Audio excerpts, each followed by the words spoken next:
Ya. Assalamualaikum warahmatullahi wabarakatuh. Perkenalkan, kami dari kelompok 5 akan memperlihatkan hasil program kami. Sebelumnya perkenalkan diri dulu, saya Rela Ati dengan nilai 193. Saya Paul Alfredo dengan 5 Di sini, jadi yang pertama itu ada from login. From login ini ada 4 data untuk kita masukin untuk bisa login ke pasien kita. Itu ada user ID, nama, DVT, dan juga password. Contohnya itu bisa sekarang kita lihat dulu seperti di layar.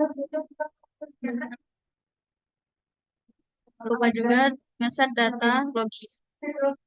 Nah, terus kita tekan from login lalu berhasil dan kita akan move ke from 2 yaitu home dari si warehouse staff. Di warehouse staff ini bisa ngelola dua data yaitu data barang masuk dan data persediaan barang. Yang pertama kita masuk ke data barang masuk keluar dulu. Di data barang masuk dan keluar ini kita masukin semua info-info data yang mana itu ada nama barang, status barang, satuan, jumlah barang dan juga tanggal tanggal statusnya.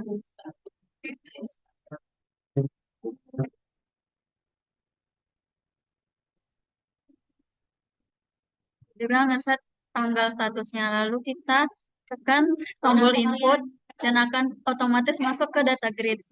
Nah, kalau misalnya kita mau ubah sesuatu di suatu data itu, kita bisa ngedit dulu. Lalu kita tekan tombol update. Nah, itu nanti dia bakal ke update otomatis di dalam data gridnya. Tuh. Seperti itu. Dan juga tombol delete tuh juga buat kalau kita mau ngapus, kita bakal bisa ngapus. Tinggal ditekan aja, terus start sendiri.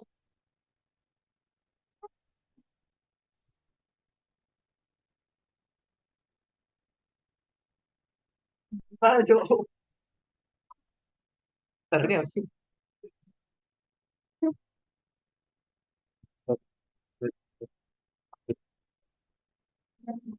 Oke, kita mau aja. Kita mau jelasin. Yang Bener. serius serius sama. Kita mau aja ngejelasin yang lihatnya. Percaya. Oke, belum dari awal. Ah, enggak. Cut. Kata aja. Ya, cut. Nah, jadi di sini ada from data barang masuk dan keluar yang di mana itu kita bisa masukin data-data untuk barang itu. Jadi ada nama barang yang harus kita input, status barangnya, satuannya, jumlah barangnya berapa, dan juga jangan lupa ngeset tanggal statusnya. Sekarang itu kita tinggal tekan input, terus dia otomatis. Nah, kalau tombol ketiga itu juga sama, ntar dia otomatis juga kalau ke update dia nanti kalau kita ngerevisi ntar dia otomatis nge-update. Kalau nge-delete kita tinggal tekan terus ke delete sendiri. Kalau nge-refresh sama juga, ntar ininya ke refresh sendiri. Lanjut. Terus kita kalau mau ke data yang lain itu kita tinggal tekan yang di ujung kiri. Nah, kita lanjut ke data persediaan barang. Di data persediaan barang ini sama, kita juga input-input, yang dimana itu kita inputnya itu ada kode barang, nama barang, lokasi simpan, jumlah barang, harga beli, dan juga unit. Nah, kita simpan di Cikiwir. Terus kita harganya segitu, terus kita tinggal input.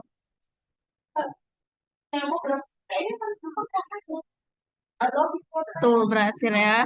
Nah itu sama juga tadi tombol ketiga ini juga sama. Kalau misalnya dia ada kita mau nge-revisi sesuatu, itu kita tinggal revisi di sini, terus ke update sendiri. Terus nge-delete juga sama dan juga begitu pula dengan refresh. Lalu kita bisa coba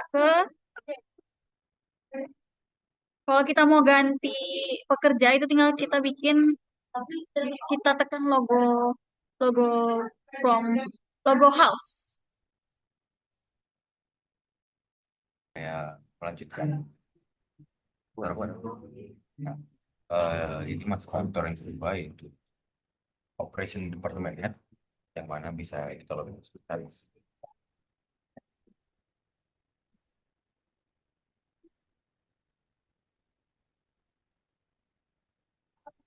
Kita,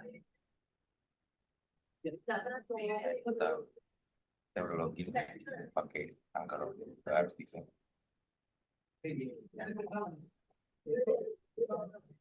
Nah, data yang masuk dari data persediaan barang itu juga masuk ke data persentase inventory. Maka sini kita harus menginput nama inventory-nya, kapasitasnya berapa, dan status inventory.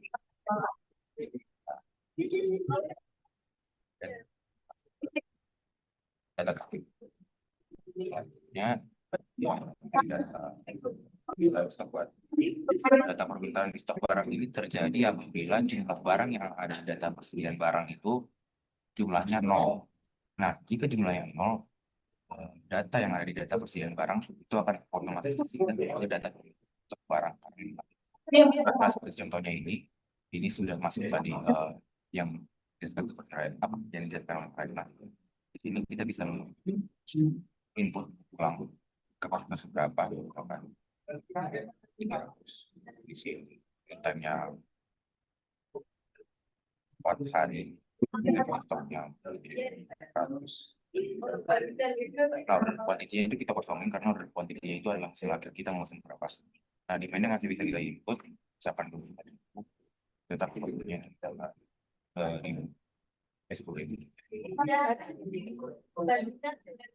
Nah, ini bisa langsung kita input dan otomatis datanya itu masuk ke data permintaan di stok barang di database. Nah,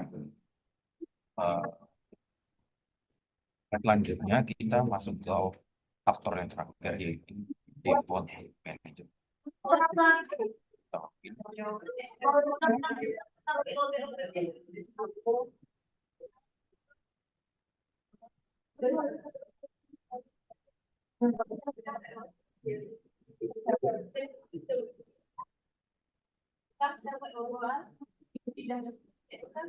Nah, jadi data permintaan di stok itu bisa dicek oleh depot manager yang mana itu terlampir di charge screen. Nah, data kok melakukan jadi bisa cek apa yang sudah diberikan operation department. Nah, jadi data permintaannya karena jumlah barang itu sudah ada. Nah, so data ini gunanya manager itu menyetujui akan permintaan stok barang. Makanya jika dipencet itu masuk ke data purchase order. Ya, data base purchase order itu kita bisa menginput ke barang yang total itu berapa.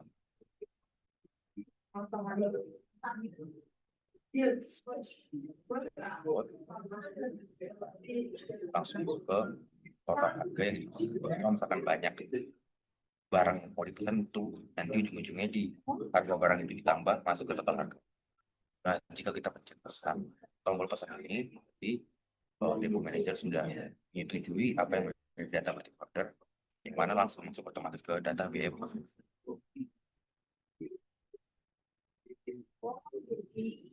Data biaya pesanan bisa dilihat seperti ini. Sini data biaya pemesanan itu bisa kita edit lagi kalau misalnya ada kesalahan.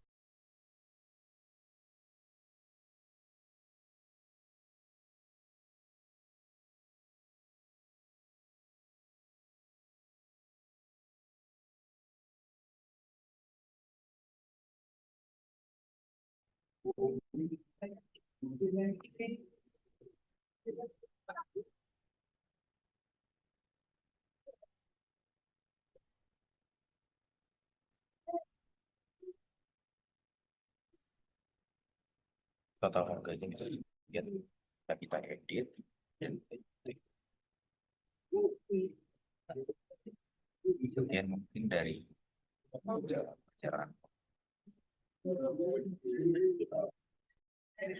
tidak ada salah kata salah